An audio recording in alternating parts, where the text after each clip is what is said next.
Hello students, how are you?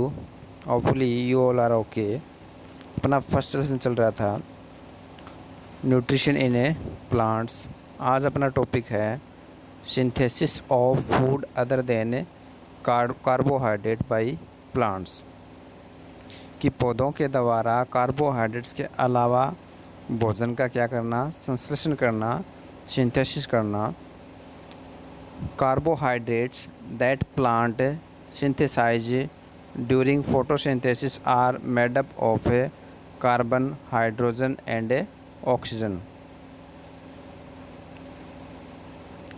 कि photosynthesis के दौरान पौधों के द्वारा जो भोजन बनाया जाता है, जो कार्बोहाइड्रेट बनाया जाता है, उस कार्बोहाइड्रेट कार्बन, हाइड्रोजन और ऑक्सीजन से मिलकर बना होता है। किससे? Carbon, hydrogen and oxygen. These are used to synthesise other components of food such as proteins and fats. Protein contain nitrogen. और इस प्रकार की जो प्लांट्स हैं, प्लांट्स भोजन के अंदर दूसरे जो कंपोनेंट्स होते हैं उनको भी क्या करता है, सिंथेसाइज करता है। जैसे प्रोटीन्स हैं, फैट्स हैं। और जो प्रोटीन होता है उसमें क्या होता है, नाइट्रोजन होता है। Though air contains large amount of nitrogen, plant can not absorb this nitrogen directly, they get nitrogen in two ways. इस प्रकार जो हवा होती है उसमें काफ़ी मात्रा में क्या होती है, नाइट्रोजन होती है। लेकिन जो प्लांट्स होते हैं वो डायरेक्टली एनवायरनमेंट की जो नाइट्रोजन है उसको एब्जॉर्ब नहीं कर सकते। Plant can not absorb this nitrogen directly, they get nitrogen in a two ways. कि जो हवा की जो नाइट्रोजन होती है उसको पौधे दो तरीके से प्राप्त करते हैं।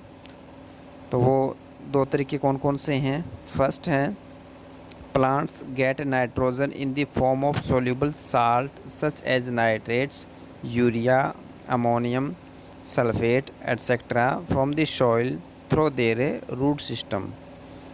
कि जो पौधे होते हैं वो नाइट्रोजन को सोल्यूबल साल्ट की फॉर्म में क्या करते हैं, एब्जॉर्ब करते हैं।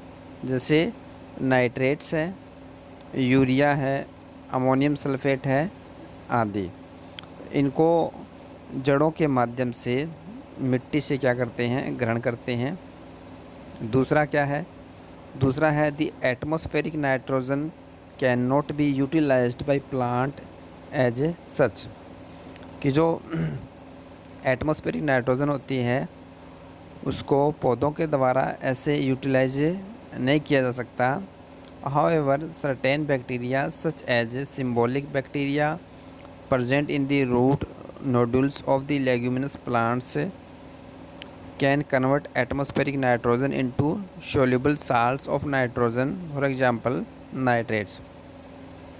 ये कुछ सिम्बॉलिक बैक्टीरिया जो लेग्यूमिनस प्लांट्स होते हैं उनकी जड़ों में पाए जाते हैं, जो क्या करते हैं, एटमॉस्फेरिक नाइट्रोजन को सोल्यूबल साल्ट ऑफ नाइट्रोजन में क्या कर देते हैं, कन्वर्ट कर देते हैं। जैसे नाइट्रेट्स में बदल देते हैं और फिर नाइट्रेट्स के रूप में पौधों के द्वारा नाइट्रोजन ली जाती है। These salts being soluble are absorb by the plants through their root system. तो इस प्रकार ये जो साल्ट्स होते हैं ये फिर सोल्यूबल हो जाते हैं। मतलब सोल्यूबल होने के बाद में सोल्यूबल फॉर्म में ही प्लांट्स क्या करते हैं, रूट सिस्टम के द्वारा इनको एब्जॉर्ब करते हैं। In this way plants get nitrogen to prepare proteins needed for their growth and for the animals deriving their food from plants. इस तरीके से जो प्लांट्स होते हैं वो क्या करते हैं, नाइट्रोजन लेते हैं और प्रोटीन्स बनाते हैं जो कि उनकी ग्रोथ के लिए आवश्यक होता है। नेक्स्ट पॉइंट है other modes of nutrition in A plants, कि पौधों में दूसरे प्रकार का जो न्यूट्रिशन है वो green plants can make their own food from carbon dioxide and water in the presence of a chlorophyll, a green pigment present in green leaves and sunlight, so green plants are a autotropic, कि जो हरे पौधे होते हैं वो अपना भोजन स्वयं बनाते हैं। और कैसे बनाते हैं? भोजन बनाने के लिए उनको कार्बन डाइऑक्साइड और वाटर की आवश्यकता होती है in the presence of chlorophyll and sunlight, और सनलाइट होनी चाहिए और साथ में क्लोरोफिल भी होना चाहिए। Plants which do not contain chlorophyll depend on other living organism for their food, कि भी ऐसे प्लांट्स जिनमें क्लोरोफिल नहीं पाया जाता वो क्या होते हैं? नॉन ग्रीन प्लांट्स होते हैं, और वे अपने भोजन के लिए दूसरे लिविंग ऑर्गेनिज्म पर क्या करते हैं? डिपेंड करते हैं। Thus, the plants which do not contain chlorophyll are heterotrophs and their mode of nutrition is heterotropic। इस प्रकार ऐसे जो प्लांट्स होते हैं उन्हें क्या कहा जाता है? हेटेरोट्रोप्स कहा जाता है। और इस प्रकार का जो न्यूट्रिशन होता है उसे क्या कहा जाता है? हेटेरोट्रोपिक न्यूट्रिशन कहा जाता है। Herbivores animals depend directly on plants for their nutrition, कि जो शाकाहारी जो जानवर होते हैं वो डायरेक्टली क्या करते हैं? पौधों से अपना भोजन प्राप्त करते हैं। Carnivores depend on other animals which in turn depend on plants, और जो मांसाहारी जो जानवर होते हैं वो दूसरे जानवरों पर क्या करते हैं? भोजन के लिए डिपेंड्स रहते हैं। Thus, when you eat meat, you are indirectly depending on food prepared by plants। इस प्रकार से अगर आप मीट खाते हो, किस जानवर का मांस खाते हो, तो आप इनडायरेक्टली क्या करते हो?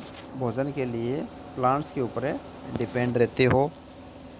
You know that green plants get energy to prepare food from the sun, कि आप जानते हैं कि जो हरे पौधे होते हैं वो सूर्य से अपना भोजन क्या करते हैं?